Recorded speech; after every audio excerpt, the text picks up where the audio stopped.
परमेश्वर के दैनिक वचन। अंत के दिनों में परमेश्वर मुख्य रूप से अपने वचन बोलने के लिए आया है।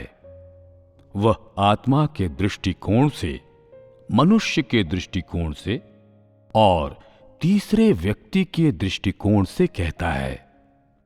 वह कुछ समय के लिए एक प्रकार का उपयोग करते हुए भिन्न भिन्न तरीकों से कहता है और बोलने के तरीकों का मनुष्य की अवधारणाओं को बदलने और मनुष्य के हृदय से अस्पष्ट परमेश्वर की छवि को हटाने के लिए उपयोग करता है।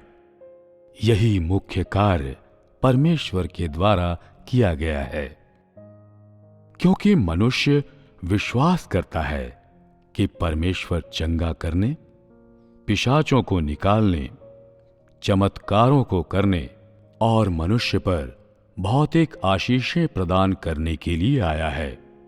इसलिए परमेश्वर कार्य के इस चरण को करता है, ताड़ना और न्याय का कार्य, ताकि मनुष्य की अवधारणाओं में से इस प्रकार की बातों को निकाल दिया जाए, ताकि मनुष्य परमेश्वर की वास्तविकता और सादगी को जान ले और ताकि यीशु की छवि उसके हृदय से निकाल दी जाए और परमेश्वर की एक नई छवि से प्रतिस्थापित कर दी जाए।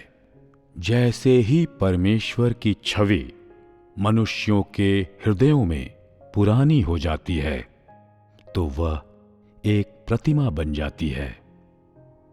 जब यीशु ने आकर कार्य के चरण को किया, तो उसने परमेश्वर की संपूर्णता का प्रतिनिधित्व नहीं किया।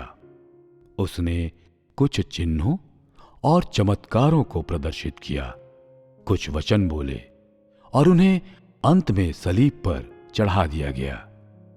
और उसने परमेश्वर के एक हिस्से का प्रतिनिधित्व किया।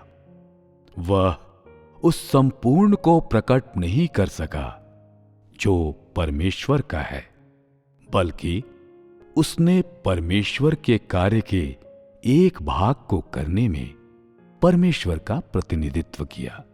ऐसा इसलिए है क्योंकि परमेश्वर बहुत महान है और बहुत चमत्कारिक है और अथाह है, और क्योंकि परमेश्वर प्रत्येक युग में अपने कार्य के एक भाग को करता है।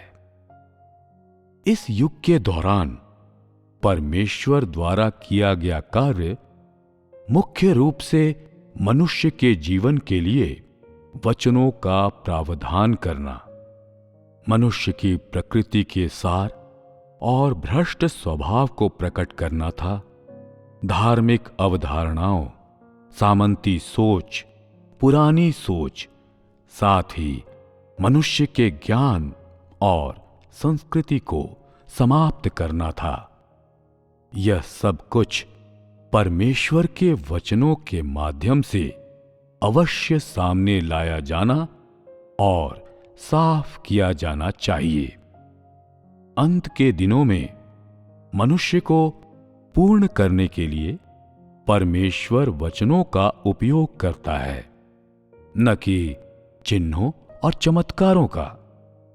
वह मनुष्य को उजागर करने, मनुष्य का न्याय करने, मनुष्य को ताड़ित करने और मनुष्य को पूर्ण बनाने के लिए वचनों का उपयोग करता है, ताकि परमेश्वर के वचनों में मनुष्य परमेश्वर की बुद्धि और सुंदरता को देख ले और परमेश्वर के स्वभाव को समझ जाए, ताकि परमेश्वर के वचनों के माध्यम से मनुष्य परमेश्वर के कार्यों को निहार ले। व्यवस्था के युग के दौरान मूसा को यहोवा अपने वचनों के साथ मिस्र से बाहर ले गए और कुछ वचन इज़राइलियों को बोले। उस समय परमेश्वर के कर्मों के हिस्से को समझाया गया था, परंतु क्योंकि मनुष्य की क्षमता सीमित थी और कोई भी चीज उसके ज्ञान को पूर्ण नहीं कर सकती थी, इसलिए परमेश्वर निरंतर बोलता और कार्य करता रहा। अनुग्रह के युग में मनुष्य ने एक बार और परमेश्वर के कार्यों के हिस्से को देखा। यीशु चिन्हों और चमत्कारों को दिखाने, चंगा करने और दुष्ट आत्माओं को निकालने में और सलीब पर चढ़ने में समर्थ था, जिसके 3 दिन बाद वह पुनर्जीवित हुआ था और देह में मनुष्य के सामने प्रकट हुआ था। परमेश्वर के बारे में मनुष्य इससे अधिक और कुछ नहीं जानता है।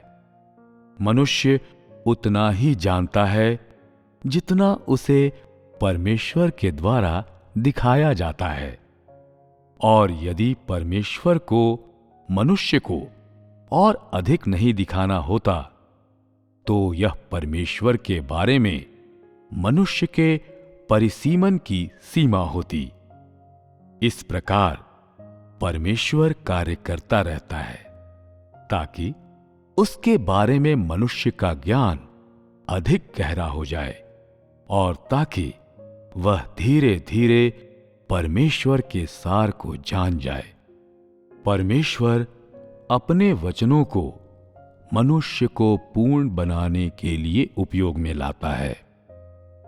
परमेश्वर के वचनों के माध्यम से तुम्हारा भ्रष्ट स्वभाव प्रकट होता है और तुम्हारी धार्मिक अवधारणाएं परमेश्वर की वास्तविकता के द्वारा प्रतिस्थापित होती हैं। अंत के दिनों का देहधारी परमेश्वर मुख्य रूप से अपने इन वचनों को पूरा करने आया है कि वचन देहधारी होता है, वचन देह में आता है और वचन देह में प्रकट होता है। और यदि तुम्हें इसका संपूर्ण ज्ञान नहीं है तो तुम तब भी दृढ़ता से खड़े रहने में असमर्थ रहोगे। अंत के दिनों के दौरान परमेश्वर मुख्य रूप से कार्य के ऐसे चरण को पूरा करने का विचार रखता है जिसमें वचन देह में प्रकट होता है, और यह परमेश्वर के प्रबंधन की योजना का एक भाग है। इस प्रकार तुम लोगों का ज्ञान स्पष्ट अवश्य होना चाहिए, इस बात की परवाह किए बिना कि परमेश्वर कैसे कार्य करता है। परमेश्वर स्वयं की सीमा निर्धारित करने की मनुष्य को अनुमति नहीं देते हैं। यदि परमेश्वर ने अंत के दिनों के दौरान इस कार्य को नहीं किया होता तो मनुष्य का परमेश्वर के प्रति ज्ञान आगे नहीं बढ़ सकता है।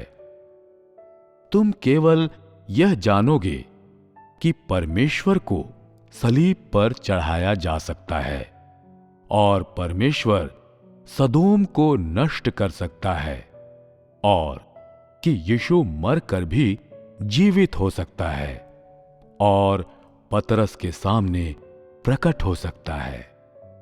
परंतु तुम कभी भी नहीं कहोगे कि परमेश्वर के वचन सब कुछ निष्पादित कर सकते हैं और मनुष्य को जीत सकते हैं। केवल परमेश्वर के वचनों का अनुभव करने के द्वारा ही तुम इस प्रकार के ज्ञान के बारे में बोल सकते हो, और जितना अधिक तुम परमेश्वर के कार्य का अनुभव करोगे उतना ही अधिक विस्तृत तुम्हारा ज्ञान हो जाएगा।